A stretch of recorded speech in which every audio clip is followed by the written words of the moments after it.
Avant de commencer cette histoire, dites-nous d'où vous nous regardez en laissant un commentaire ci-dessous. Si cette vidéo vous plaît, n'oubliez pas de liker et de vous abonner. Passez une excellente journée. Bonne écoute à tous. Sophia tenait en équilibre 3 assiettes de saumon fumé sur son bras gauche quand elle vit le désastre se produire au ralenti. Quelqu'un avait laissé une flaque de champagne juste devant la table d'honneur du gala de charité le plus exclusif de Manhattan. Ses talons empruntés, avec 2 pointures de trop, glissèrent sur le marbre comme des patins à glace. Le temps sembla se figer. Les assiettes volèrent en un arc parfait. Le saumon dessina une trajectoire artistique dans les airs, et Sophia tomba à la renverse, directement sur les genoux de l'homme le mieux habillé de toute la salle de bal. Oh, zut alors. Je suis vraiment désolé, halta-t-elle, en essayant de se relever. Mais son talon cassé la fit trébucher à nouveau, atterrissant cette fois les paumes fermement plantées contre sa poitrine. Je vous jure que ce n'était pas intentionnel. Alexander Reed baissa les yeux vers la serveuse empêtrée sur ses genoux, puis vers les restes de saumon qui décoraient son smoking Armani à $50 000. Puis, vers les 15 investisseurs japonais qui observaient la scène dans un silence glacial. Monsieur Tanaka, le chef du groupe, s'inclina respectueusement. Reed-san, votre femme est pleine d'entrain. Sophia ouvrit la bouche pour le corriger, mais Alex la réduisit au silence d'un regard qui aurait pu faire fondre l'acier. Dans un japonais parfait, il répondit quelque chose qui lui fit écarquiller les yeux. Les investisseurs japonais sourirent, visiblement approbateurs. Chérie, dit Alex en anglais avec un sourire si forcé qu'il semblait douloureux. Nous devrions peut-être aller nous rafraîchir. Mais je ne suis pas votre femme. Chérie, répéta-t-il, doucement mais fermement, en lui saisissant le coude. Allons nous rafraîchir. Maintenant. Sophia jeta un regard affolé autour d'elle. 15 hommes en costume qui coûtaient probablement plus cher que son loyer annuel les observaient, dans l'expectative. Alex semblait à 2 doigts d'une dépression nerveuse, et elle. Eh bien, elle avait désespérément besoin de ce chèque de paie pour couvrir les médicaments pour le cœur de son père. Bien sûr, mon cœur, articula-t-elle, s'étouffant presque avec ce terme affectueux. 5 minutes plus tard, dans l'opulent salon pour dames en marbre, Sophia interpella Alex à travers le miroir ouvragé. Qu'est-ce que vous leur avez raconté, bon sang? Que tu es ma femme, d'un naturel réservé, que les mondanités angoissent? Et que c'est pour ça que tu travailles parfois incognito comme serveuse, pour te connecter aux gens normaux. Vous leur avez dit quoi? Ça a parfaitement fonctionné. Ils ont trouvé ça charmant. La culture japonaise valorise profondément l'humilité et l'authenticité. Et maintenant? Je retourne là-bas et j'annonce, surprise. Je suis juste une serveuse fauchée qui essaie de payer ses factures. Alex se mit à faire les 100 pas dans l'espace confiné. Absolument pas. Ils se sont déjà engagés sur l'accord en se basant sur la stabilité de ma situation familiale. S'ils découvrent que j'ai inventé tout ça, je perds $2 milliards. 2 milliards? Mec, je n'ai même pas $200 sur mon compte épargne. Précisément. C'est pourquoi vous allez continuer à jouer ma femme. Juste pour ce soir. Quelques heures tout au plus. Qu'est-ce qui pourrait mal tourner? Sophia le regarda comme s'il avait complètement perdu la tête. Absolument tout pourrait tourner à la catastrophe. Je ne sais même pas quelle fourchette utiliser pour la salade, encore moins comment jouer l'épouse d'un milliardaire. C'est simple. Parlez le moins possible.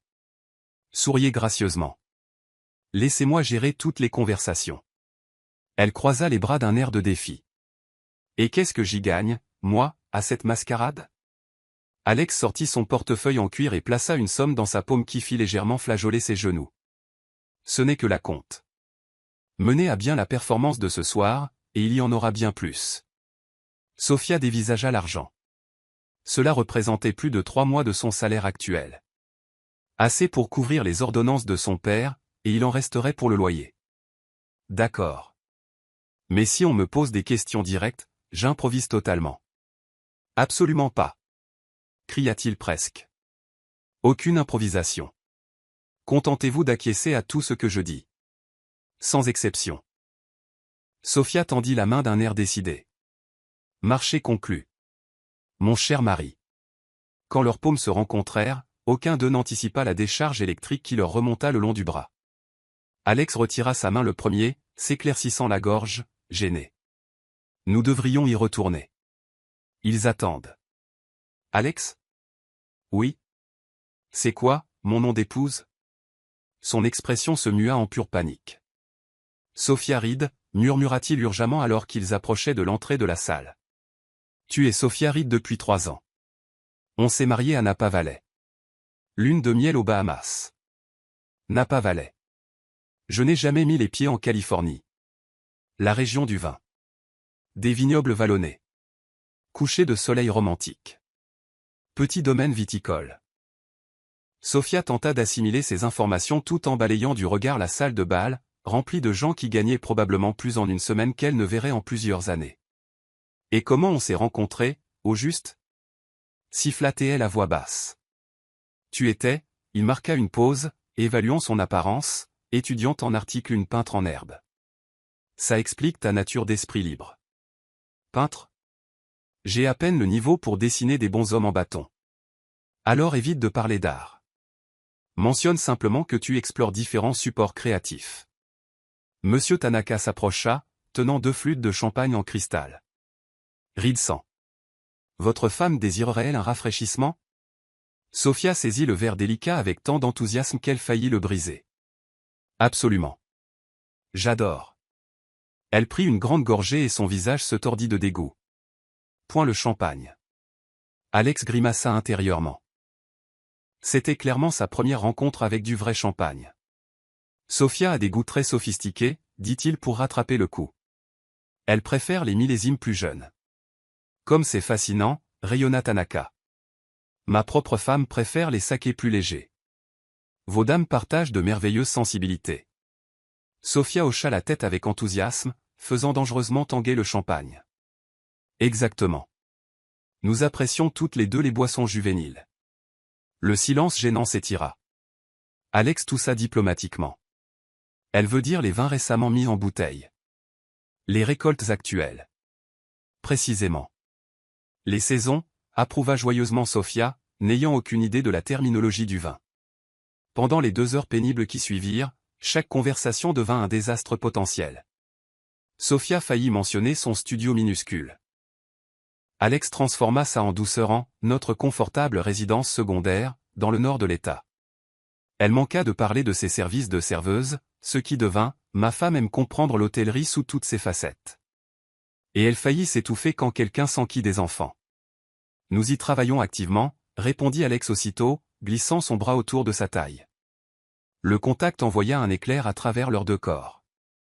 Sophia sentit ses jambes devenir de la gelée et une chaleur inconnue se répandre dans sa poitrine. À en juger par l'expression surprise d'Alex, il avait ressenti la même chose. C'est absolument adorable, s'extasia la femme d'un investisseur. Votre connexion est si incroyablement authentique. Sophia et Alex échangèrent un regard intense, soudain conscients de quelque chose qui crépitait entre eux et qui n'existait pas une heure auparavant. Oui, murmura Sophia, le souffle coupé, incapable de détourner le regard. Très authentique. Leur moment fut brisé quand une collègue serveuse, la camarade de Sophia, passa rapidement. Sophie, qu'est-ce que tu fais à te mêler au VIP? Stéphanie te cherche partout pour. Je n'ai jamais vu cette personne de ma vie, hurla presque Sophia, poussant physiquement Alex vers le coin opposé. Trop tard. Monsieur Tanaka avait distinctement entendu « Sophie » et remarqué les uniformes de serveuses identiques. Reed-san, dit-il lentement, prudemment. Puis-je poser une? Certainement, Tanaka-san. Votre femme travaille-t-elle actuellement dans cet établissement? Le monde s'arrêta de tourner. Sophia sentit la réalité s'effondrer sous ses pieds. La bouche d'Alex s'ouvrit et se referma sans émettre un son. Puis, quelque chose de complètement inattendu se produisit. Sophia sentit une colère féroce et protectrice l'envahir. Pas question qu'elle laisse Alex s'écraser à cause de sa maladresse. Je fais du bénévolat ici, déclara-t-elle hardiment, relevant le menton avec dignité. Une fois par mois, je donne de mon temps à des œuvres de charité. Complètement pro bono, car je crois que les familles aisées devraient contribuer activement à leur communauté. Le mensonge coula si naturellement qu'elle se convainquit presque elle-même. Alex la dévisagea avec un mélange de terreur et d'admiration sincère. Ma femme possède un esprit extraordinairement généreux, dit-il, la voix soudainement rauque. Le visage de Tanaka s'illumina d'une approbation totale. Comme c'est admirable. Une famille qui pratique une philanthropie authentique. Lorsque la délégation japonaise s'écarta pour une discussion privée, Alex saisit le bras de Sophia. « Pourquoi m'as-tu couvert comme ça ?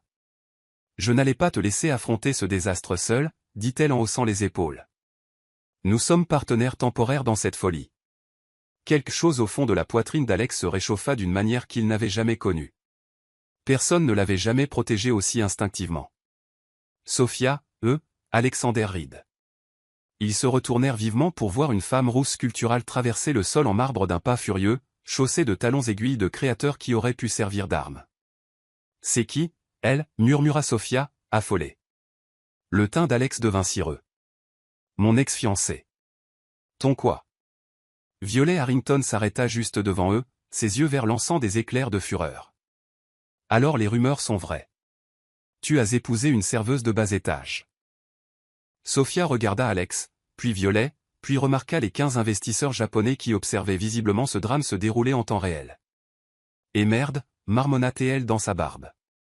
Le cliffhanger parfait était servi sur un plateau d'argent, avec des conséquences dévastatrices en coulisses.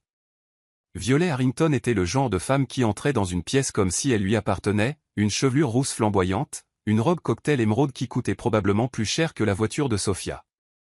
Et à cet instant, elle était clairement prête pour la guerre. « 3 mois, Alexander, dit-elle, ignorant complètement l'existence de Sophia. 3 mois que tu as annulé nos fiançailles, prétextant que tu n'étais pas prêt pour un engagement, et maintenant je découvre que tu es marié. » Sophia regarda Alex, qui semblait avoir avalé un cactus. « Violet, je peux t'expliquer. » « Expliquer quoi ?» Sa voix monta d'une octave. « Que tu m'as laissé tomber pour une. » Elle toisa Sophia de la tête aux pieds avec un dédain évident. « Serveuse. » Le sang de Sophia ne fit qu'un tour. C'était une chose de prétendre être riche. C'en était une autre de se faire humilier par ce magazine de mode ambulant. « Excusez-moi, princesse. » Sophia s'avança. « Mais pour qui vous prenez-vous, au juste, à me parler comme ça ?» Alex tenta d'intervenir. « Sophia. Chérie. Ce n'est pas la peine. » « En fait, chérie, » insista-t-elle sur le mot tout en foudroyant Violet du regard. « C'est tout à fait la peine. Personne ne me manque de respect en face. » Violet rit, un rire venimeux. « Votre face ? Vous ne devriez même pas être ici. Cet événement est réservé aux gens qui ont de la classe. » « Et c'est quelle classe, ça ?» Sophia croisa les bras. « Le genre qui se fait larguer et qui fait des scènes en public ? » Un collectif résonna dans la salle. Plusieurs invités se rapprochèrent, enregistrant discrètement avec leur téléphone. Alex paniqua complètement. Les investisseurs japonais observaient chaque seconde de cette confrontation. « Mesdames, s'il vous plaît. Gardons un peu de dignité. »« De la dignité » hurla Violet. « Je vais vous poursuivre tous les deux. Le mariage blanc, c'est illégal. » Le monde s'arrêta de tourner. Sophia sentit à nouveau le sol se dérober. Mais cette fois, Alex réagit le premier.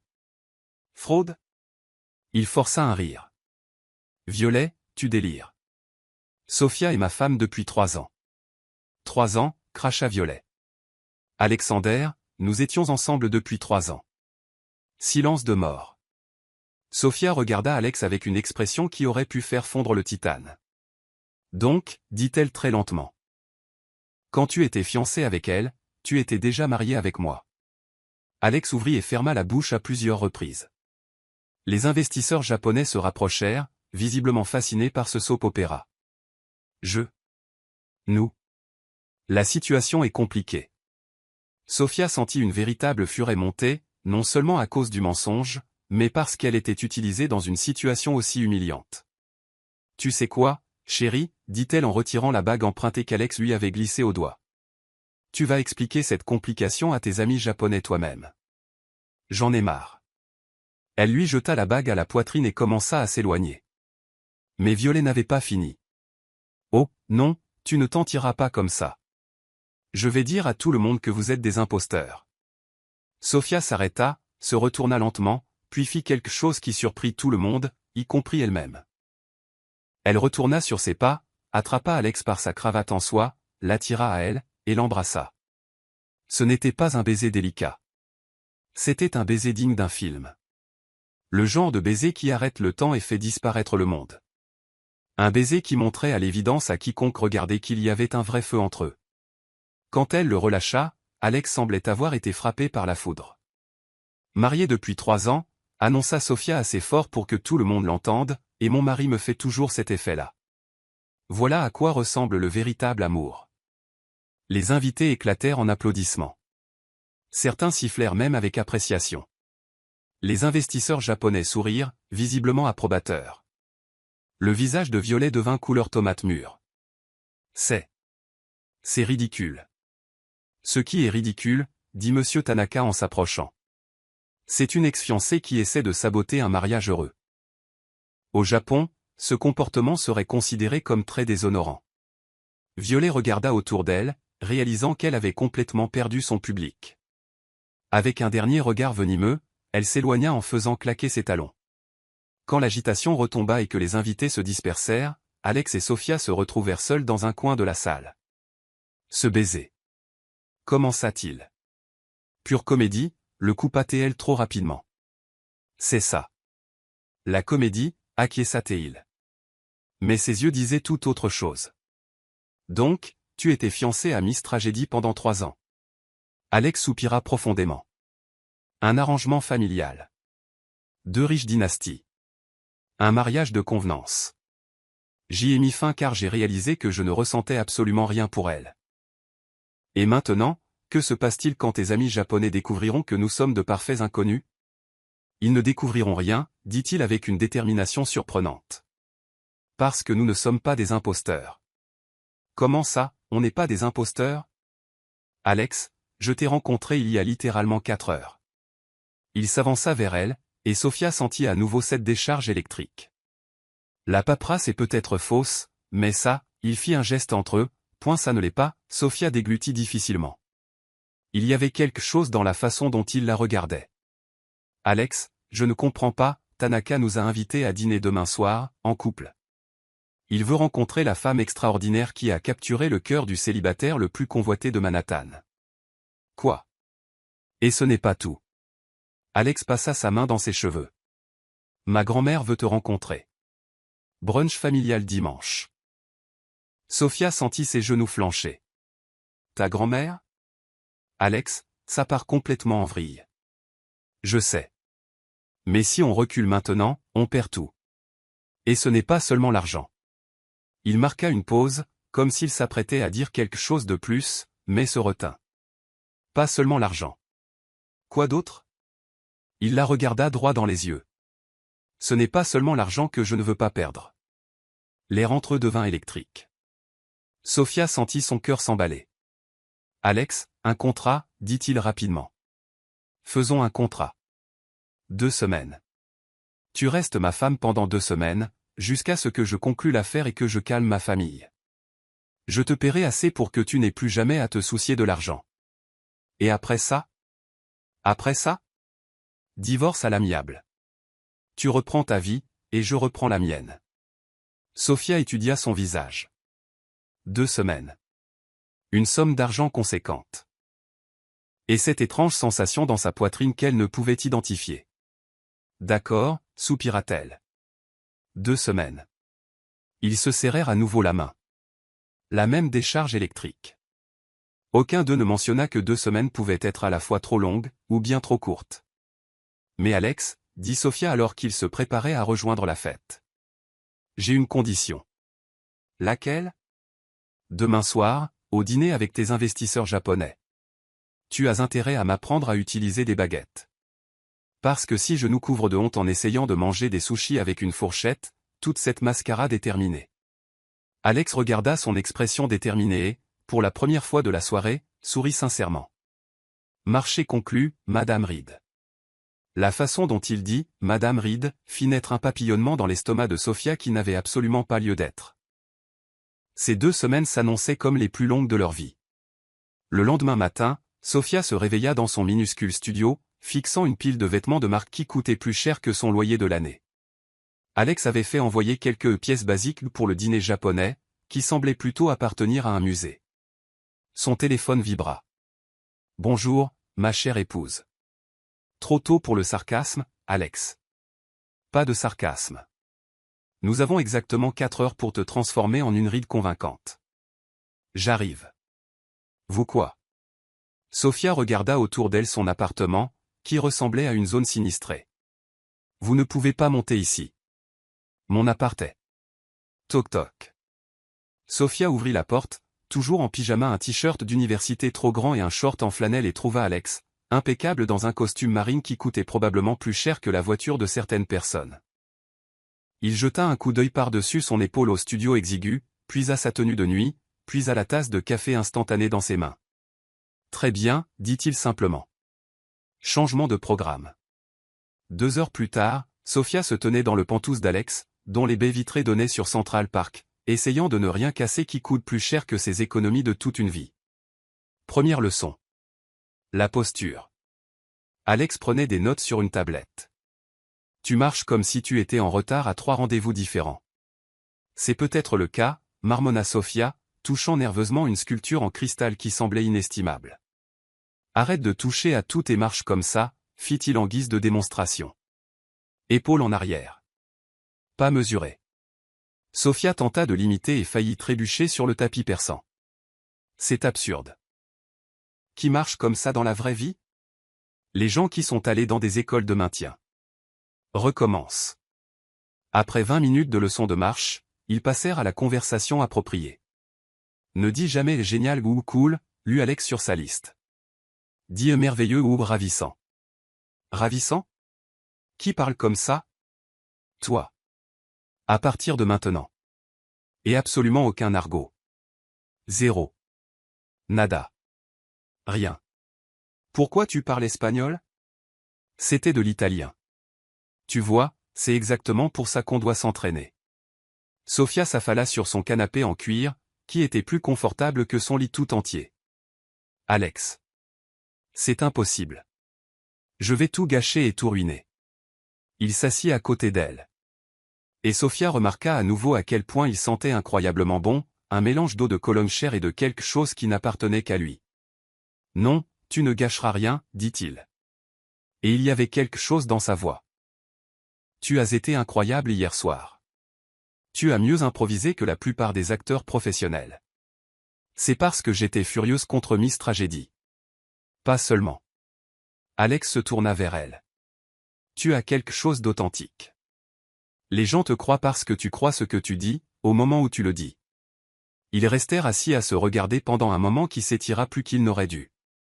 Sophia sentit l'air s'épaissir. Bon. Elle se leva d'un bond. Continuons l'entraînement. Les 2 heures suivantes furent une comédie de catastrophe. Sophia renversa du vin rouge sur la chemise blanche d'Alex, c'est censé avoir l'air naturel. Elle confondit la fourchette à salade avec la fourchette à dessert, elles sont pratiquement identiques, et appela le caviar, ces trucs bizarres, les bulles de poisson salé. Mais il y eut un moment, alors qu'Alex lui apprenait la bonne technique de dégustation du vin, où leurs mains se touchèrent sur le verre en cristal. Ils se figèrent tous les deux, se regardèrent. Et pendant une seconde, Sophia oublia complètement que tout cela était un jeu. Sophia, murmura-t-il. Oui. Je pense qu'on devrait. Drin, drin, drin. Le téléphone d'Alex les interrompit. Retour à la réalité. Tanaka-san, répondit-il, passant en mode affaire. Oui, nous serons là à 7 heures pile. Quand il raccrocha, Sophia se triturait les cheveux nerveusement. Alors, il a confirmé le dîner. Alex grimaça. Il amène 3 autres familles d'investisseurs. Ce sera une table de 16 personnes. 16 personnes. Et il a spécifiquement demandé que tu partages ton point de vue artistique. Tu te souviens que j'ai dit que tu étais peintre? Sophia le dévisagea, horrifiée. Alex, j'ai à peine le niveau pour peindre mes ongles sans en mettre partout. Nous avons 2 heures, dit-il, attrapant déjà ses clés. Cours intensif en galerie d'art. En route. Au Metropolitan Museum, le désastre frappa immédiatement. Sophia regarda un Jackson Pollock et annonça haut et fort, on dirait que quelqu'un a perdu une bataille de peinture. Le silence dans la galerie fut assourdissant. Alex murmura, ça vaut 50 millions de dollars. Aïe. Mais ensuite, quelque chose d'intéressant se produisit. Sophia s'arrêta devant un tableau de Norman Rockwell montrant une famille de la classe ouvrière à table, les mains usées par un travail honnête, les visages pleins d'amour et de détermination. Celui-ci, dit-elle doucement, il est magnifique. Alex regarda le tableau, puis le visage de Sophia tandis qu'elle l'étudiait.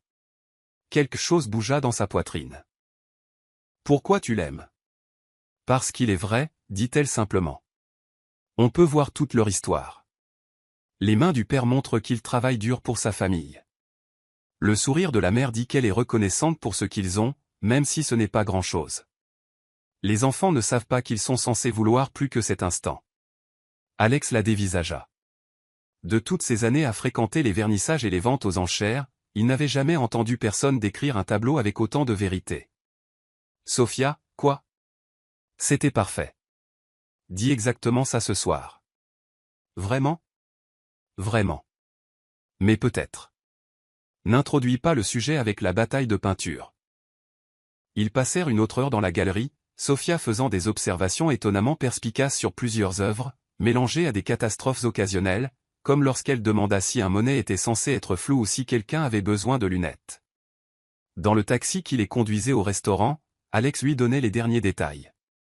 Souviens-toi, on s'est rencontrés dans un café près de NYU. Tu dessinais. Je révisais des contrats. Le coup de foudre. Le coup de foudre, répéta Sophia en haussant un sourcil. Ça fait vendre l'histoire. Et quand ils poseront des questions sur le mariage? Petite cérémonie à Napa Valley. Juste la famille. Très intime. Tu étais trop ému pour prononcer tes vœux. Point trop ému pour prononcer mes vœux, récita Sophia. Parfait. Et si quelqu'un demande? Le taxi s'arrêta devant le restaurant le plus exclusif de Manhattan. À travers les fenêtres, Sophia pouvait voir des hommes en costume qui coûtaient plus cher que le salaire annuel de la plupart des gens. Alex, dit-elle, paniquant soudainement. Et si je fais tout rater? Il lui prit la main, et cette décharge électrique les frappa tous les deux à nouveau. Alors on ratera tout ensemble. Sophia regarda leurs mains jointes, puis son visage. Quelque chose était définitivement en train de se passer entre eux. Ensemble, accepta-t-elle. Alors qu'ils marchaient vers l'entrée du restaurant, aucun d'eux ne remarqua Violet Harrington, assise dans une berline noire de l'autre côté de la rue, téléphone à la main, passant un appel très intéressant. Oui, je suis absolument certaine qu'Alexander Reed commet une fraude et j'ai des preuves. Retrouvez-moi demain avec un photographe. Cet article va le détruire. La plus grosse complication de leur faux mariage était sur le point d'entrée, chaussé de talons de créateur et affichant un sourire vengeur. Le restaurant était le genre d'endroit où les réservations nécessitaient 3 mois d'attente et une recommandation personnelle de quelqu'un qui possédait sa propre île. Des chandeliers en cristal projetaient des ombres élégantes sur des tables dressées avec plus de couverts que Sophia n'en avait dans tout son appartement. Elle compta au moins 6 fourchettes différentes à chaque place et sentit sa confiance s'évaporer. « Respire », murmura Alex alors qu'ils approchaient de leur table. « Souviens-toi, tu as ta place ici. »« Non, je ne l'ai pas », siffla-t-elle en retour. « Ma place est dans un dîner avec des menus en plastique et du café à volonté. Ce soir, tu es Sophia Reed, artiste et philanthrope accomplie. Tu as dîné à la Maison Blanche. » La Maison Blanche? Au sens figuré. Suis simplement mon exemple. Ah, Reed sans. Monsieur Tanaka se leva de la tête d'une immense table, rayonnant d'une chaleur sincère. Et la charmante Sophia sans. Nous sommes si honorés. Sophia afficha ce qu'elle espérait être un sourire sophistiqué tandis qu'Alex faisait les présentations. 16 des personnes les plus riches et les plus puissantes de Manhattan se levèrent pour la saluer, et chaque poignée de main ressemblait à un test qu'elle était en train d'échouer. Madame Reed, dit Patricia Rothschild, épouse de l'extraordinaire banquier d'affaires. Alexander nous dit que vous êtes une peintre accomplie. Comme c'est fascinant. Je barbouille moi-même un peu, même si je crains de manquer de réel talent. La bouche de Sophia devint complètement sèche. Eh bien, La peinture, c'est très. Sophia est incroyablement modeste à propos de son travail, intervint Alex avec aisance. Elle pense que l'art doit parler de lui-même plutôt que d'être discuté sans fin. Quelle humilité rafraîchissante, s'exclama une autre épouse. Dans le monde actuel de l'autopromotion, une telle discrétion est rare. Sofia lança un regard reconnaissant à Alex. Une crise évitée.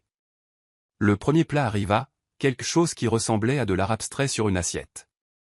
Sofia regarda les autres saisir leur couvert et essaya de les imiter, attrapant accidentellement le couteau à beurre au lieu de la fourchette appropriée. Technique intéressante, murmura l'homme à sa gauche, la regardant se débattre avec le couteau. C'est le style européen, improvisa Sofia, désespérée. Alex tendit la main avec douceur et lui donna le bon couvert. Sofia a passé un semestre à Paris. Elle y a pris des habitudes peu conventionnelles. Paris. Patricia frappa dans ses mains. Comme c'est merveilleux. Quel arrondissement? Sofia paniqua. Elle ne savait même pas ce qu'était un arrondissement, et encore moins lesquels existaient à Paris. Celui des artistes, hasarda-t-elle. Ah, Montmartre, soupira Patricia, rêveuse. Le Sacré-Cœur, les petits cafés, les artistes de rue. Si romantique. Sofia hocha la tête avec enthousiasme, n'ayant aucune idée de ce dont Patricia parlait, mais reconnaissante pour la bouée de sauvetage. La conversation suivit son cours, abordant des sujets dont Sofia ne savait rien, club nautique, jet privé, conseil d'administration de charité, résidence d'été dans les Hantons. Elle souriait, hochait la tête et essayait d'avoir l'air intéressée pendant qu'Alex détournait les conversations des questions directes sur son passé. Puis, le désastre frappa.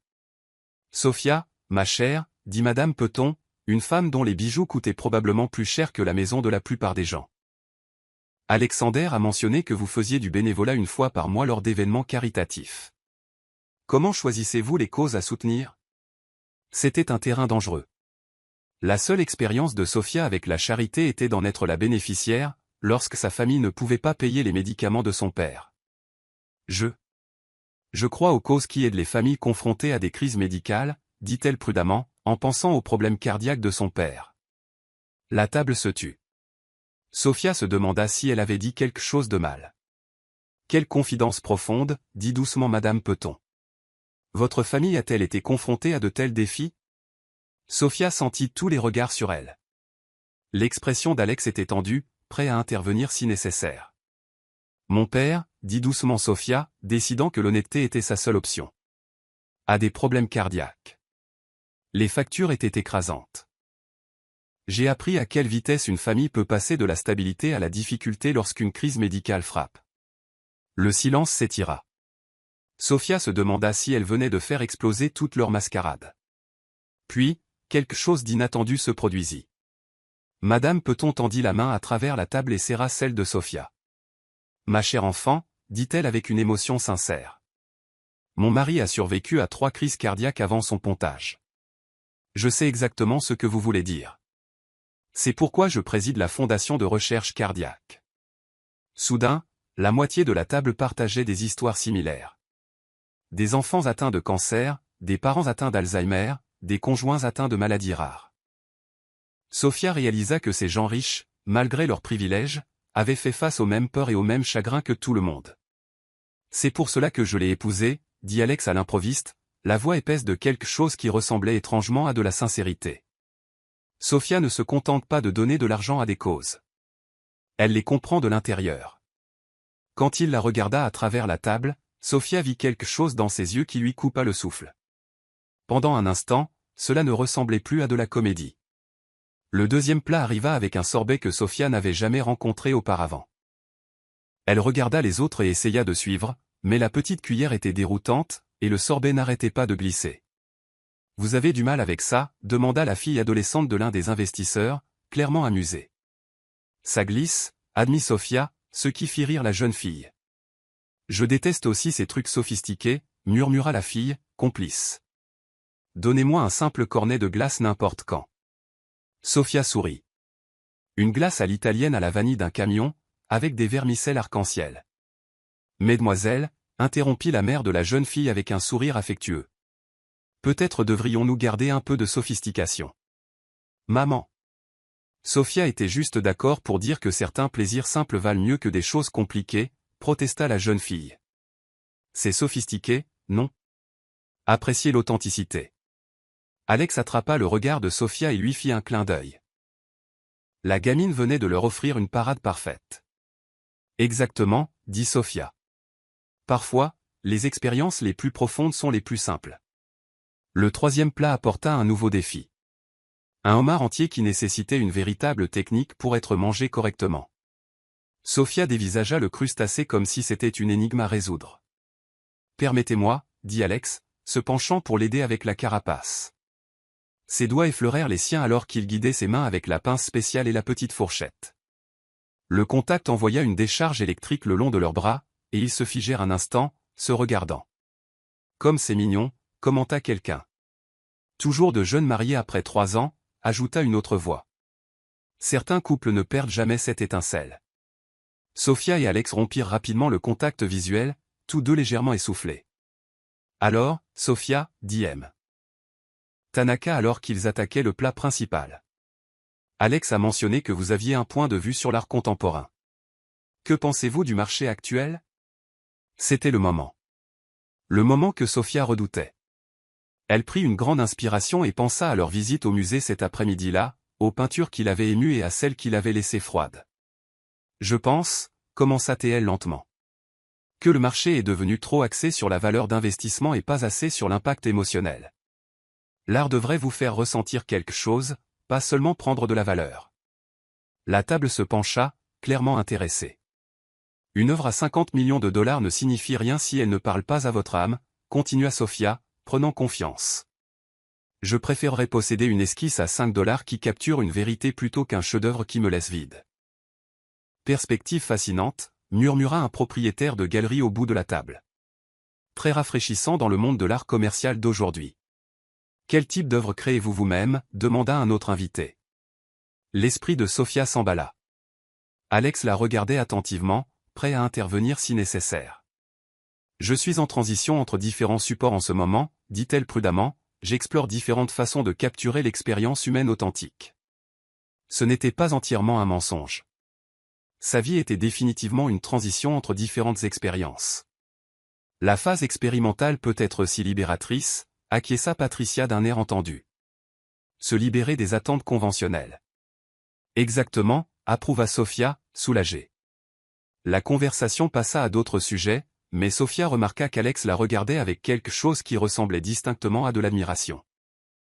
Elle avait géré la discussion sur l'art mieux qu'il ne l'avait espéré. Alors qu'il terminait le dessert, une chose française compliquée avec plus de composants que Sophia ne pouvait en compter, elle commença à se détendre. Peut-être qu'elle pouvait vraiment s'en sortir. C'est alors que son téléphone se mit à vibrer avec insistance dans son sac à main. Sophia essaya de l'ignorer, mais la vibration continua. Finalement, elle vérifia discrètement l'écran sous la table. Cet appel manquait de sa colocataire, Jenny. 3 SMS, tous marqués urge. Le dernier message lui glaça le sang. Sophia, une journaliste est venue ici poser des questions sur toi et Alex Reed. Elle avait des photos. Appelle-moi maintenant. Le visage de Sophia devint blême. Alex le remarqua immédiatement. Excusez-moi, dit-elle aussi calmement qu'elle le put. J'ai besoin de me repoudrer. Elle se leva sur des jambes qui semblaient être engelées et se dirigea vers les toilettes pour dames. Le regard inquiet d'Alex la suivit. Dans les toilettes en marbre, Sophia rappela Jenny avec des mains tremblantes. Sophie, où es-tu? La voix de Jenny était frénétique. Cette folle rousse est débarquée avec un photographe, posant toutes sortes de questions sur toi. Elle savait que tu faisais des extras en restauration, connaissait les factures médicales de ton père, elle savait même quel était notre appartement. Qu'est-ce que tu lui as dit? Rien. Mais elle a dit qu'elle avait des photos de toi à un événement chic hier soir et qu'elle allait prouver que tu mentais sur quelque chose. Elle n'arrêtait pas de demander si tu étais vraiment marié à un milliardaire. Le monde de Sophia bascula. Violet avait mis sa menace à exécution. Elle m'a laissé sa carte, continua Jenny. Elle dit qu'elle écrit un article à scandale sur les faux mariages dans la haute société. Sophie, qu'est-ce qui se passe? Avant que Sophia ne puisse répondre, la porte des toilettes s'ouvrit et Patricia Rothschild entra. Sophia, ma chère, tout va bien? Vous êtes pâle. Sophia mit rapidement fin à l'appel. Juste une affaire de famille. Rien de grave. J'espère que tout va bien pour la santé de votre père. Oui, il va mieux. Merci. Patricia se lava les mains et remit du rouge à lèvres, étudiant Sophia dans le miroir.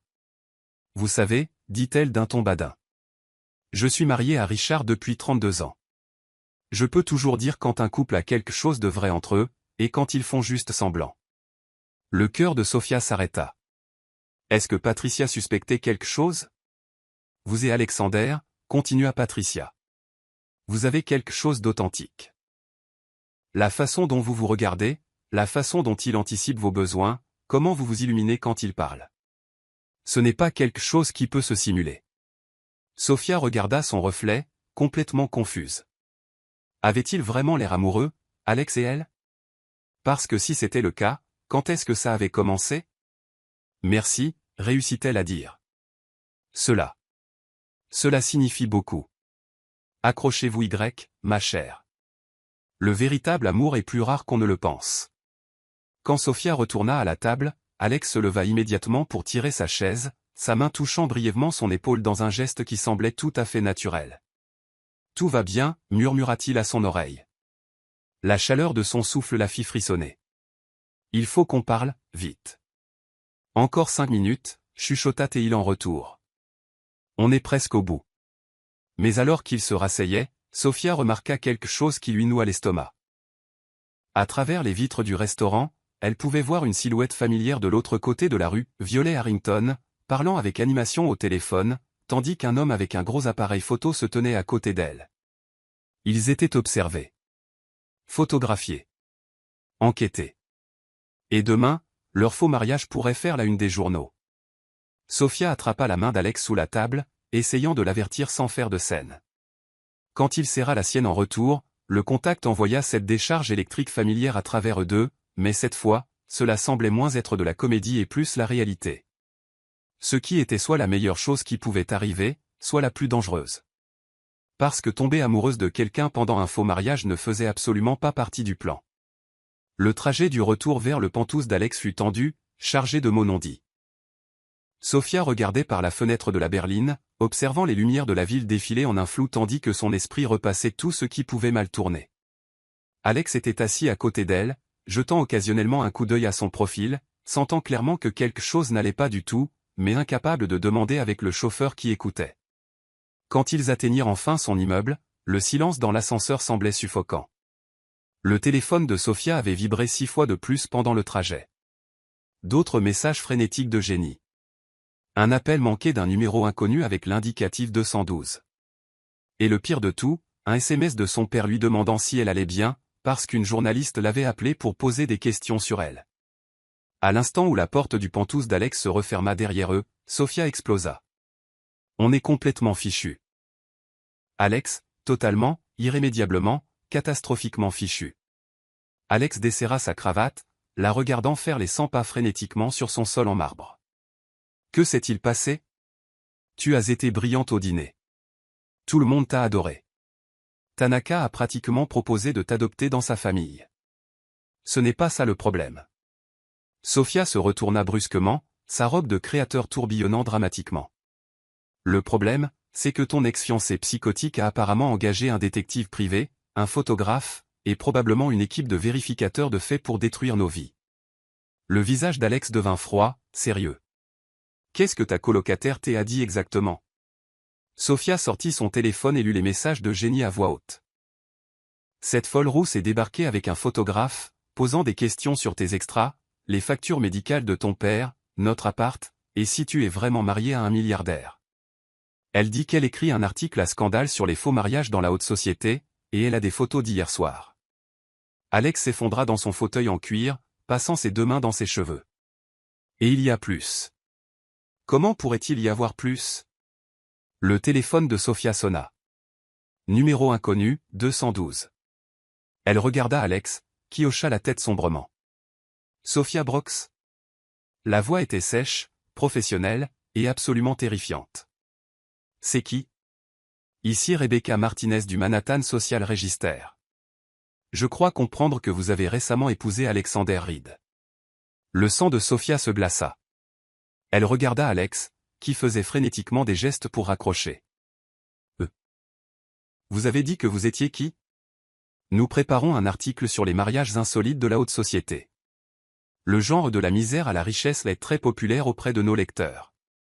J'ai quelques questions sur votre passé, votre carrière artistique, et la chronologie de votre relation avec Monsieur Reed.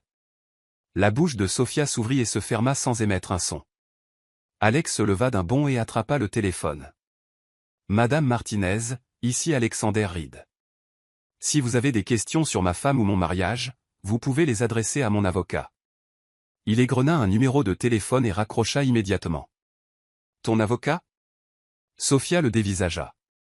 Je n'ai pas vraiment d'avocat attitré pour les situations de faux mariage, admit Alex. C'était le numéro de mon pressing.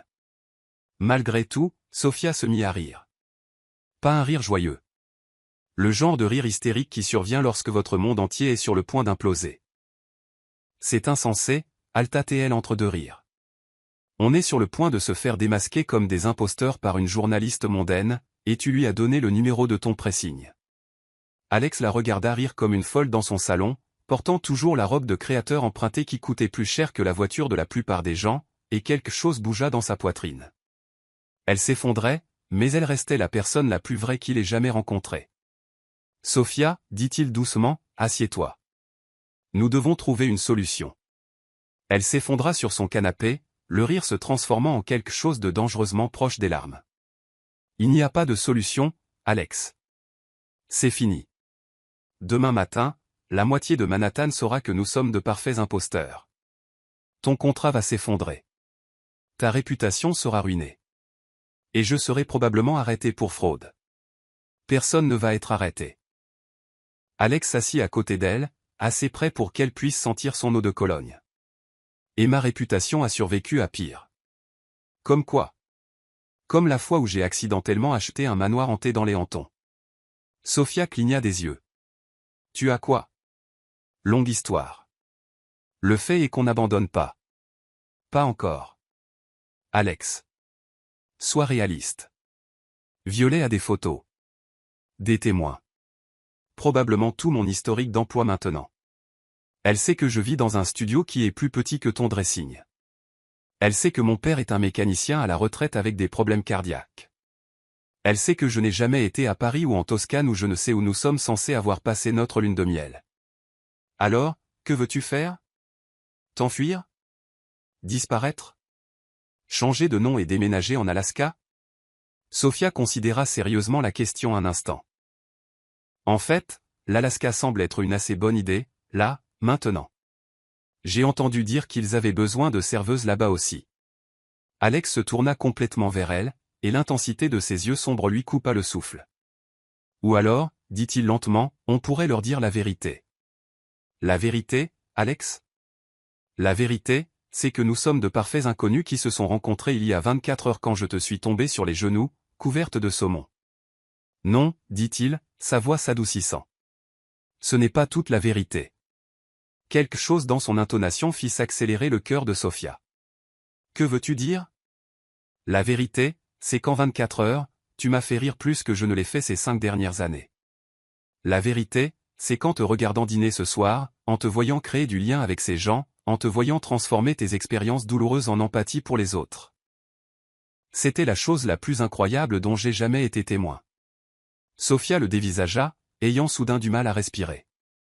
La vérité, continua Alex en se rapprochant, c'est que lorsque tu m'as embrassé hier soir, cela m'a semblé plus réel que tout ce que j'ai vécu dans ma vie entière, soigneusement contrôlé et parfaitement planifié. Alex, murmura Sophia. Et la vérité, c'est que Madame O'Hare. Peut-on? Avait raison. Ce que nous avons n'est pas faux. Je ne sais pas quand c'est devenu réel, mais ça l'est. L'air entre crépitait d'électricité. Sophia avait l'impression d'être debout au bord d'une falaise, sur le point de s'envoler ou de tomber.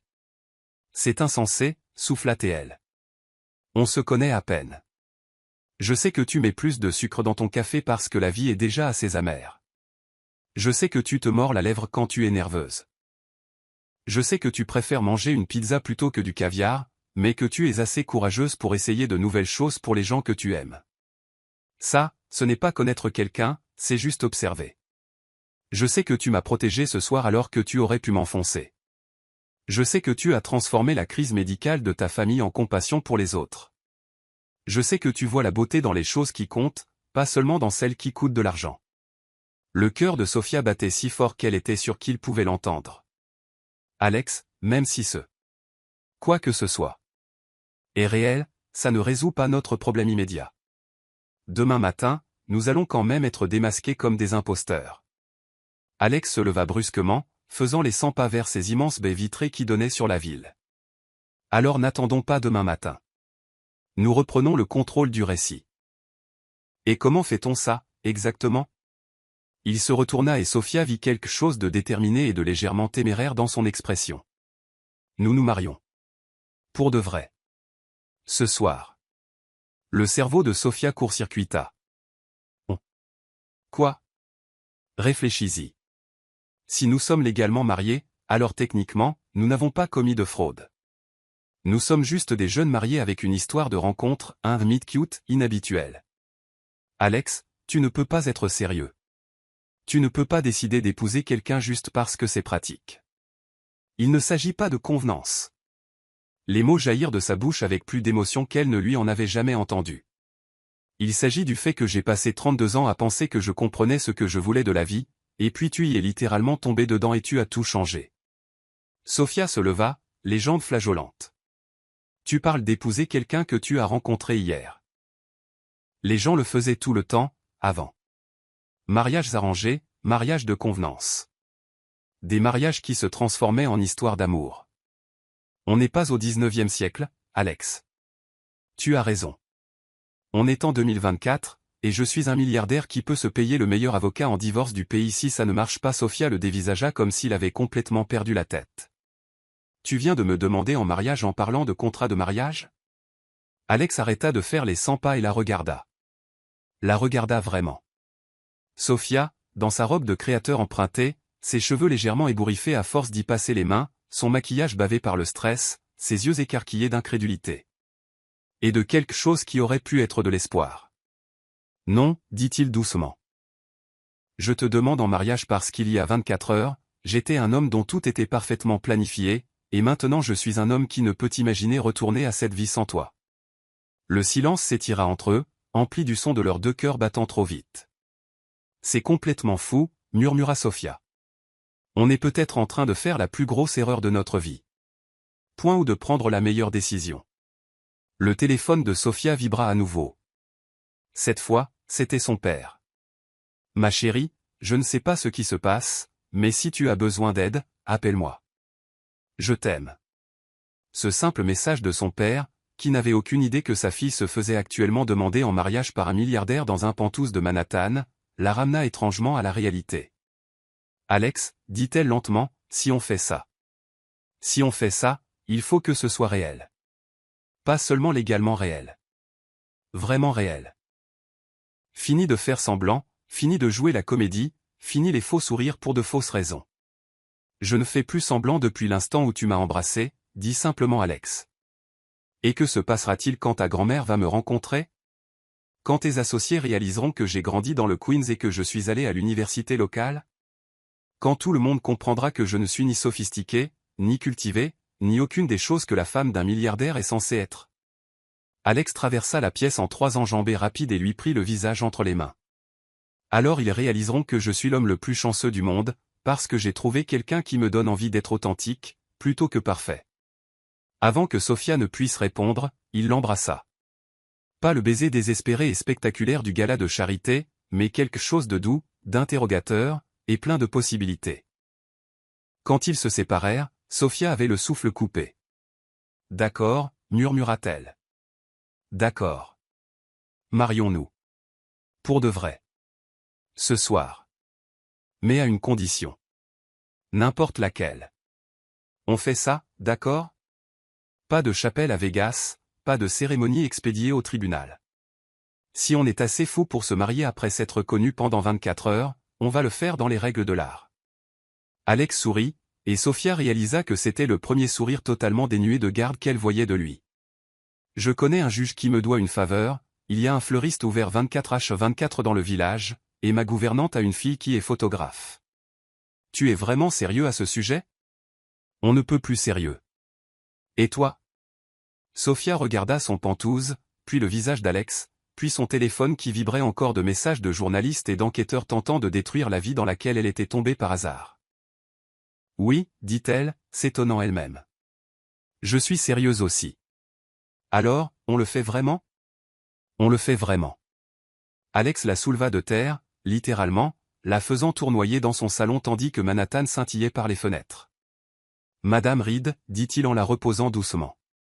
Monsieur Reed, répondit-elle, et pour la première fois, le nom lui sembla enfin pouvoir être le sien.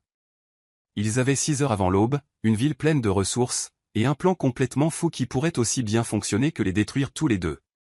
Mais alors qu'Alex commençait à passer des coups de fil pour réveiller des juges, des fleuristes et des photographes, Sophia réalisa qu'elle ne s'était jamais sentie aussi terrifiée ou aussi excitée de toute sa vie. Parce que parfois, la chose la plus dangereuse que l'on puisse faire est d'arrêter de faire semblant et de commencer à vivre pour de vrai. Et parfois, quand on est en train de tomber, la meilleure chose à faire est d'apprendre à voler pendant la chute. Même si on le fait dans des chaussures de créateurs empruntées qui ont toujours 2 pointures de trop. À 3h47 du matin, Sophia se tenait devant le miroir de la salle de bain d'Alex, vêtue d'une simple robe blanche que la fille de sa gouvernante avait miraculeusement dénichée dans son propre placard. La robe avait appartenu à la grand-mère de Lisa, un modèle vintage des années 50 avec de délicats boutons de nacre dans le dos, un corsage ajusté qui soulignait la taille de Sophia, et une jupe longueur genou qui ondulait quand elle bougeait. Elle n'était pas griffée, elle n'était pas chère, mais elle était parfaite. Elle lui donnait l'air d'elle-même, au lieu de quelqu'un qu'elle prétendait être. Ses mains tremblaient alors qu'elle essayait d'appliquer du mascara, la brosse vibrait tellement qu'elle dut s'arrêter et prendre plusieurs grandes respirations. Dans environ 3 heures, elle allait épouser un homme qu'elle connaissait depuis exactement 36 heures. Un homme qui la faisait rire aux éclats, qui la faisait se sentir en sécurité dans un monde qui lui avait toujours semblé incertain, qui la regardait comme si elle était la personne la plus fascinante du monde. Au lieu d'une simple serveuse fauchée du Queens essayant de joindre les deux bouts. La porte de la salle de bain était en acajou épais, mais elle pouvait entendre Alex faire les 100 pas dans le couloir, de l'autre côté, ses pas créant un rythme sur le parquet. Toutes les quelques minutes, son téléphone sonnait. Le fleuriste, la photographe, la juge Morrison confirmant les détails.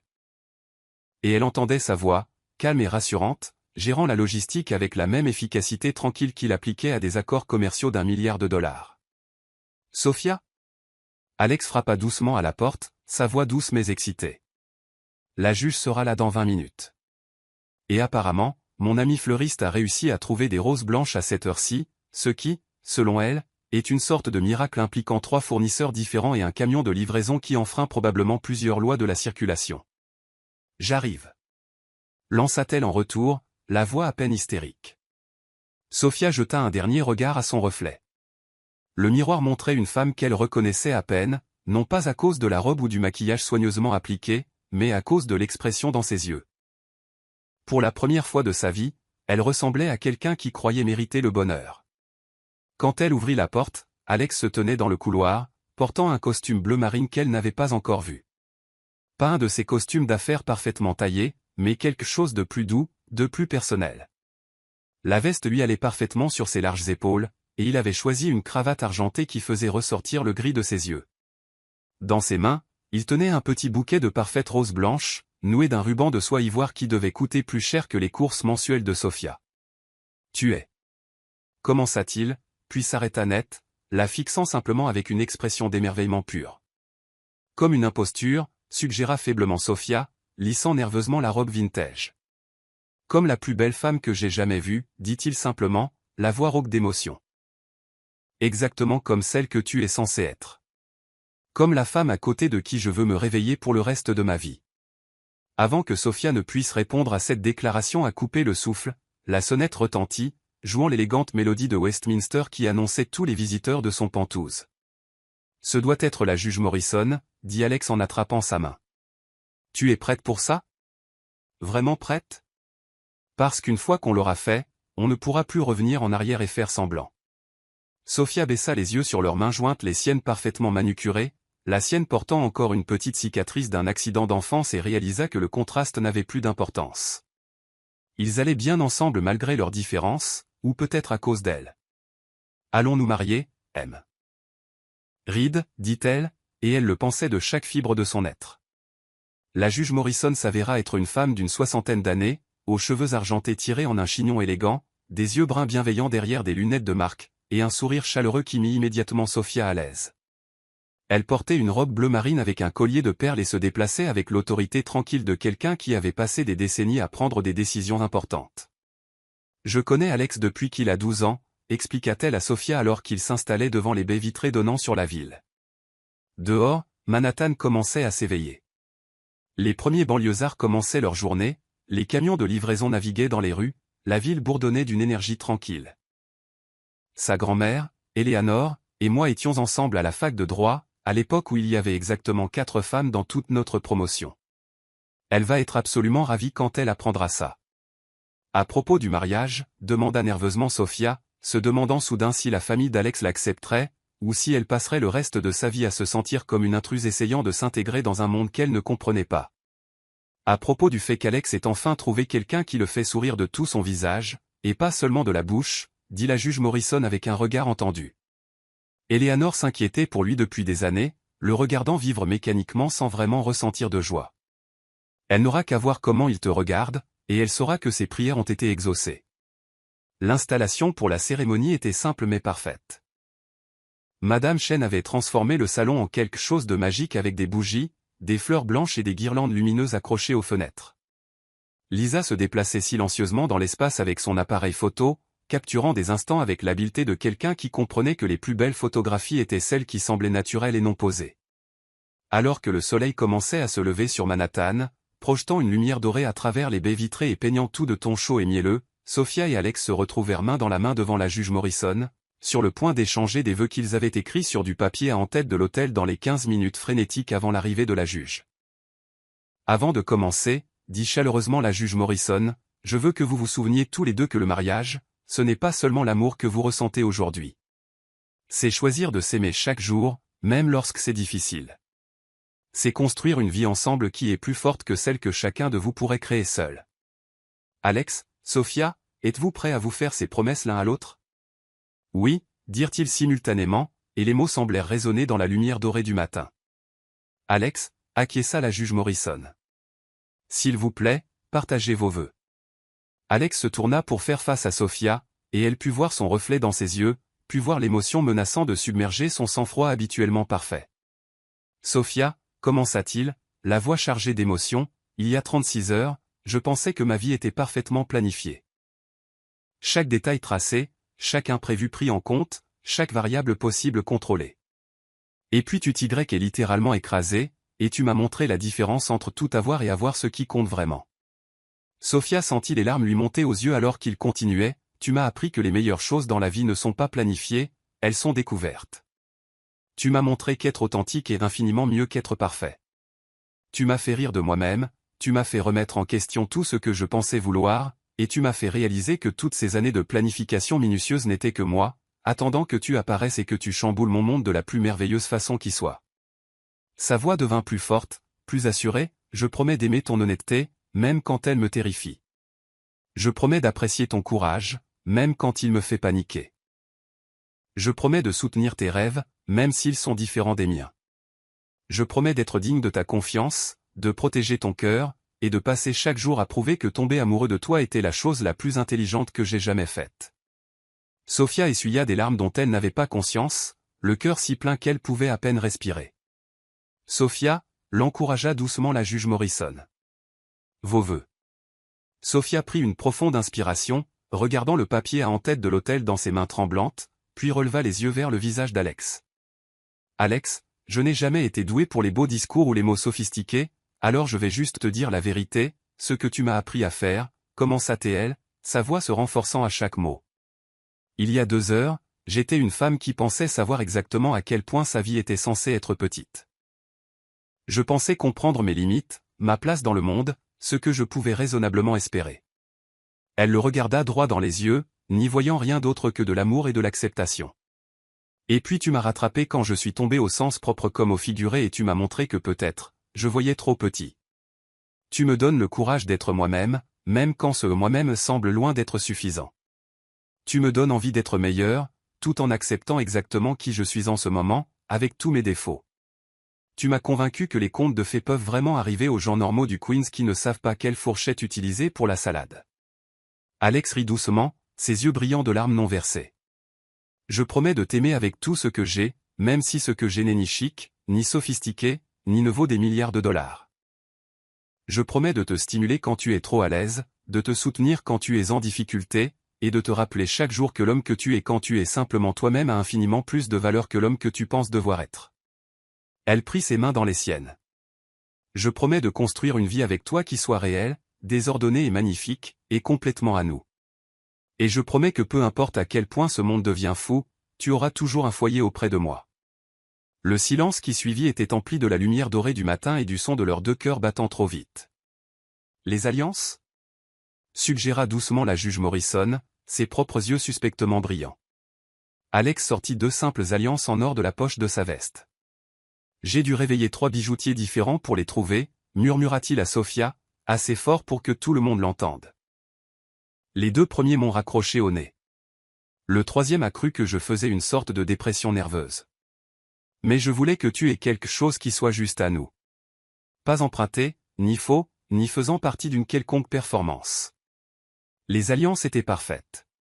Classiques, simples, élégantes, sans être ostentatoires.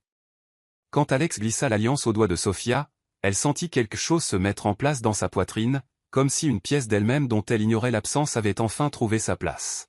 « Sophia, dit-elle en glissant l'alliance d'Alex à son doigt, tu es coincée avec moi, maintenant. » La meilleure nouvelle que j'ai eue de l'année, répondit-il, et il le pensait totalement. Par le pouvoir qui m'est conféré par l'État de New York, dit la juge Morrison, une joie évidente rayonnant de son visage, je vous déclare maintenant mari et femme.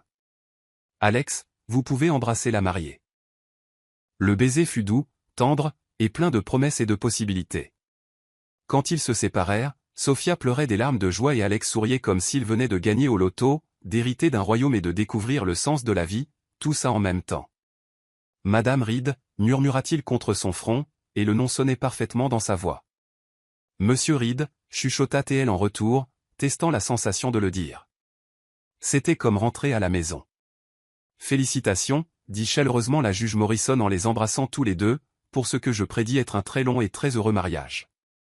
Alex, ta grand-mère va être folle de joie. Elle attend que tu trouves le véritable amour depuis des années. Après le départ de la juge Morrison, qui promit de s'occuper de toute la paperasse administrative, et la disparition discrète de Madame Chen pour préparer ce qu'elle appelait un vrai petit déjeuner de mariage, Sophia et Alex se retrouvèrent seuls sur sa terrasse, alors que le soleil peignait le ciel de nuances brillantes de rose, d'or et d'orange. La terrasse était une oasis privée, 30 étages au-dessus de la ville, avec des meubles d'extérieur confortables, des plantes soigneusement entretenues et une vue qui s'étendait de Central Park à l'Hudson. Alex avait enveloppé Sophia dans sa veste de costume et ils étaient blottis l'un contre l'autre sur le canapé extérieur, regardant Manhattan s'éveiller en dessous d'eux. Alors, dit Sophia, s'installant plus confortablement contre le flanc d'Alex, s'émerveillant de voir à quel point elle semblait s'y imbriquer parfaitement, on est vraiment mariés. Genre, légalement, officiellement, complètement mariés. Légalement, officiellement, complètement et irrévocablement mariés, confirma Alex, déposant un baiser au sommet de sa tête, qui sentait le shampoing cher de sa salle de bain d'invité et quelque chose d'unique à elle. Et dans environ 3 heures, l'article à charge de Violet va probablement déferler sur les kiosques et les sites web de toute la ville, nous accusant d'être des imposteurs et des criminels. Qu'elle le fasse, dit Alex avec un calme surprenant, sa voix stable et confiante. Nous avons le certificat de mariage. Nous avons les photographies. Nous avons des témoins qui attesteront que nous sommes sincèrement amoureux. Et le plus important, nous avons la vérité. Sophia pencha la tête pour le regarder, étudiant son profil dans la lumière du matin. Et quelle vérité est-ce ? Que nous avons eu le coup de foudre. Il nous a juste fallu un jour pour le comprendre, et un autre jour pour agir en conséquence. Le téléphone de Sophia, qui avait été miraculeusement silencieux pendant la cérémonie, explosa soudain de notifications. Texto après texto, appel après appel, email après email, tous arrivant simultanément, comme une avalanche numérique. « Oh non, dit Sophia, attrapant le téléphone avec des doigts tremblants. Ça commence. Quoi que Violet ait prévu, ça se passe maintenant. Le premier texto venait de Jenny, Sophia, l'article vient de sortir en ligne. Tu vas bien ? Appelle-moi immédiatement. Le deuxième était de son père, ma chérie, je viens de voir les nouvelles à propos de toi et de cet Alex. Appelle-moi quand tu seras prête à parler, mais je veux que tu saches que je t'aime quoi qu'il arrive. Le troisième venait de son superviseur chez le traiteur, Sophia, je ne sais pas ce qui se passe, mais des journalistes appellent pour poser des questions sur toi. Dois-je m'inquiéter? Mais le quatrième texto glaça le sang de Sophia. Il provenait d'un numéro inconnu avec un indicatif 212. Consultez le site web du Manhattan Social Register immédiatement. L'article est en ligne. Rebecca Martinez avec des doigts tremblants, Sophia ouvrit le site web sur son téléphone. Alex se pencha pour lire avec elle, son bras se resserrant autour de sa taille pour la protéger. Le titre les figea tous les deux sur place. Exclusif, la véritable histoire du mariage le plus romantique des Manhattan, oh mon Dieu, murmura Sophia, sa voix à peine audible. C'est ça. C'est fini. Nos vies sont foutues. Mais alors qu'ils lisaient l'article ensemble, leurs mâchoires tombèrent de surprise. Ce n'était pas un article à charge. Ce n'était pas un scandale. Ce n'était pas une attaque. C'était une lettre d'amour. Alexander Reed, l'un des célibataires les plus convoités et des entrepreneurs les plus prospères de Manhattan, a secrètement épousé Sophia Brooks, une jeune femme dont le charme authentique, la philanthropie sincère et la sensibilité artistique ont conquis le cœur de l'élite sociale new-yorkaise, commençait l'article. Leur histoire d'amour ressemble à un conte de fées moderne qui prouve que le véritable amour peut encore tout conquérir. L'article poursuivait en décrivant leur romance éclair en termes élogieux, dignes d'un conte de fées. Il mentionnait le bénévolat de Sophia auprès d'œuvres de charité médicale, sa sensibilité artistique et sa perspective nouvelle sur l'art contemporain, ainsi que sa remarquable capacité à créer des liens avec des gens de tous horizons. Il citait Patricia Rothschild, qui qualifiait Sophia de rafraîchissamment authentique et tout à fait charmante, et M. Tanaka, qui décrivait leur relation comme un bel exemple d'amour authentique qui transcende les barrières sociales. Plus surprenant encore, il incluait une longue déclaration de Violet Harrington, « J'ai d'abord été choqué par le mariage soudain d'Alexander, comme n'importe quel ex-fiancé le serait. Cependant, après les avoir vus ensemble au gala de charité d'hier soir, il est devenu clair pour moi qu'ils partagent quelque chose de vraiment spécial. » Sophia révèle une facette d'Alexander que je n'ai jamais vue durant notre relation. Elle le rend authentiquement heureux d'une manière que l'argent et le statut social n'ont jamais pu. Je leur souhaite sincèrement à tous les deux toute une vie de bonheur. Mais qu'est-ce que... Sophia fixait l'écran, complètement perplexe. Ça n'a aucun sens. Violet voulait nous détruire. Elle a engagé des enquêteurs et des photographes. Elle allait nous démasquer comme des imposteurs. Alex souriait en continuant à lire. Continue. Regarde les derniers paragraphes. Sophia fit défiler l'écran et eut un hoquet sonore. Au bas de l'article se trouvait une photo, l'une des photos de Lisa de leur cérémonie de mariage, prise à peine une heure plus tôt. Sophia dans sa simple robe blanche vintage, Alex dans son costume bleu marine, tous deux absolument radieux, échangeant leurs alliances tandis que le lever de soleil peignait tout en or derrière eux. Sophia riait de quelque chose qu'Alex avait murmuré, et il la regardait comme si elle était la chose la plus précieuse au monde. La légende disait, l'heureux couple célébrant leur mariage ce matin, lors d'une cérémonie intime au lever du soleil, entourés de leurs familles proches et de leurs amis dans le penthouse d'Alexander à Manhattan. En dessous, une autre photo, celle d'eux dansant sur la terrasse quelques minutes auparavant, Sophia enveloppée dans la veste d'Alex, tous deux souriant d'une joie pure et sans phare. Comment ont-ils eu ces photos si vite, demanda Sophia, stupéfaite. Lisa vient à peine de les prendre. Plus important encore, dit Alex en sortant son propre téléphone. Regarde ça. Il lui montra un texto de la juge Morrison, arrivé pendant qu'il lisait. Alex, j'espère que vous ne m'en voudrez pas, mais je n'ai pas pu résister à l'envie de partager la bonne nouvelle avec quelques personnes. Votre grand-mère, Eleanor, est absolument aux anges. Elle attendait que vous trouviez le véritable amour depuis des années. Il se peut qu'elle ait mentionné votre mariage à quelques amis proches. Qui l'ont peut-être mentionné à leurs amis. Qui l'ont peut-être mentionné à des personnes bien connectées dans les médias.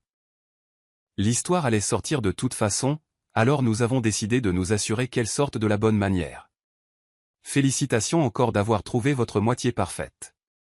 Sophia regarda Alex, puis l'article, puis sa nouvelle alliance qui scintillait dans la lumière du matin, puis de nouveau le visage d'Alex. Alors. Laisse-moi voir si j'ai bien compris, dit-elle lentement, essayant de tout assimiler. Ta grand-mère a fuité la nouvelle de notre vrai mariage à la presse pour couvrir tout scandale potentiel concernant notre faux mariage? Apparemment. Et Violet a décidé de jouer la carte de la gentillesse et de nous donner sa bénédiction au lieu d'essayer de nous détruire? On dirait bien. Et maintenant, tout Manhattan pense que nous sommes le couple le plus romantique depuis Roméo et Juliette, apparemment. Sauf avec une fin plus heureuse, termina Alex, parcourant le reste de l'article. Et ils ont absolument raison. Le téléphone de Sophia sonna à nouveau. Elle regarda l'identifiant de l'appelant et grimaça. C'est mon père. Je dois répondre. Réponds, l'encouragea Alex, en lui serrant la main pour la soutenir. Il est temps qu'il rencontre enfin son nouveau gendre. Sophia prit une profonde inspiration et accepta l'appel, le mettant sur haut-parleur pour qu'Alex puisse entendre aussi. Salut papa. Sophia Rose Brox, la voix familière de son père retentit dans le haut-parleur, chaleureuse d'affection et d'un léger amusement. Tu t'es vraiment marié à 4 heures du matin sans inviter ton vieux père pour te conduire à l'hôtel? Papa, je peux tout expliquer. Ma chérie, je n'ai pas besoin d'explications ni d'excuses. J'ai juste besoin de savoir une chose. Es-tu heureuse? Vraiment et sincèrement heureuse? Sophia regarda Alex, qui la regardait avec tant d'amour, de tendresse et de dévotion complète que son cœur avait l'impression qu'il allait exploser de pure joie. Oui, papa, dit-elle doucement, la voix chargée d'émotion. Je suis vraiment, vraiment heureuse.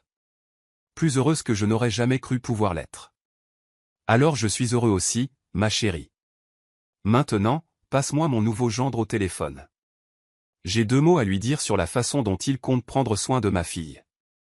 Alex prit le téléphone avec juste une légère terreur dans les yeux. Monsieur Brox? C'est Alex. C'est un honneur de vous parler, monsieur. Sophia pouvait entendre clairement la voix de son père. Mon garçon, j'ai une question pour vous, et je veux une réponse tout à fait honnête. Oui, monsieur. N'importe quoi. Aimez-vous ma fille? Et je veux dire, l'aimez-vous vraiment?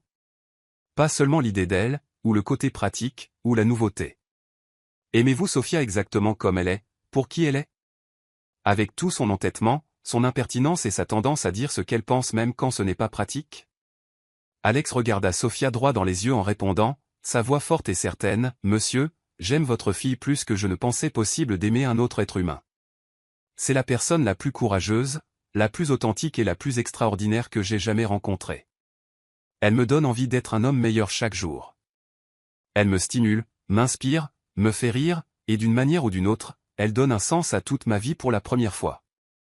Je compte passer le reste de ma vie à essayer de la mériter et à m'assurer qu'elle ne doute jamais à quel point elle est précieuse. » Il y eut une longue pause, puis Sophia entendit son père glousser, un son chaud et approbateur. « Bon, très bien alors. Bienvenue dans la famille, Alex. Prenez bien soin de ma fille, vous m'entendez? Je le ferai, monsieur. Je vous le promets. Et Alex. La prochaine fois que vous voulez épouser ma fille, appelez-moi d'abord. Ça fait 37 ans que j'attends de la conduire à l'hôtel. En fait, monsieur, dit Alex, en lançant à Sophia un sourire malicieux, nous espérions que vous pourriez nous aider à planifier une vraie célébration.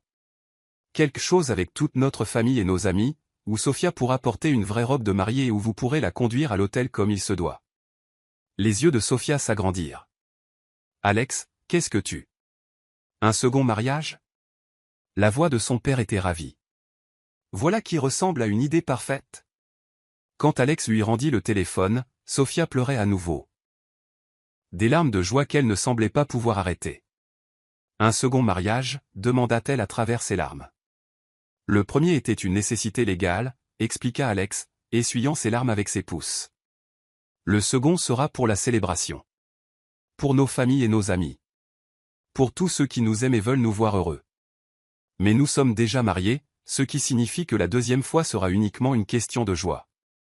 Sans pression, sans crainte de fraude, sans improvisation désespérée. Juste nous, célébrant le fait que nous nous sommes trouvés. Sophia se jeta dans ses bras, l'embrassant avec tout l'amour, la gratitude et le pur bonheur qu'elle ne pouvait exprimer par des mots. Quand ils se séparèrent, ils étaient tous les deux haletants et souriants. « Je t'aime, Alex Reed, dit-elle, testant la sensation des mots. Ils étaient parfaits. « Je t'aime aussi, Sophia Reed, répondit-il. Plus que tout l'argent du monde. Au fil de la matinée, les appels et les textos continuèrent d'affluer. Des félicitations de gens que Sophia n'avait jamais rencontrés, des demandes d'interviews de magazines et d'émissions de télévision, des invitations à des galas de charité et à des événements mondains. Alex filtra la plupart d'entre eux, tandis que Sophia rappelait Jenny pour assurer à sa meilleure amie qu'elle n'avait pas été enlevée par des milliardaires ou qu'elle n'avait pas complètement perdu la tête. Sophie, dit Jenny, après que Sophia lui eut expliqué toute l'histoire impossible, c'est la chose la plus dingue qui soit jamais arrivée à qui que ce soit dans toute l'histoire du monde. Mais tu sais quoi? Quoi? Tu as l'air plus heureuse que je ne t'ai jamais entendue. Genre, vraiment et complètement heureuse. Alors je suppose que parfois, la folie est exactement ce dont on a besoin.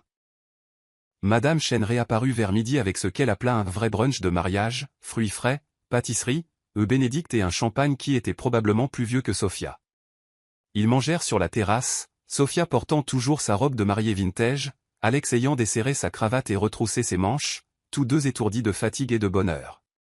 Madame Reed, dit Alex en remplissant sa coupe de champagne, que voudriez-vous faire pour notre premier jour officiel en tant que couple marié? Sophia y réfléchit sérieusement, regardant la ville qui était maintenant aussi la sienne, pensant à la vie qu'ils devaient maintenant construire ensemble. Eh bien, d'abord, je veux rappeler mon père et commencer à planifier ce second mariage que tu lui as promis. Ensuite, je veux avoir une vraie conversation avec ta grand-mère. Je devrais rencontrer la femme dont l'intervention nous a sauvé la vie.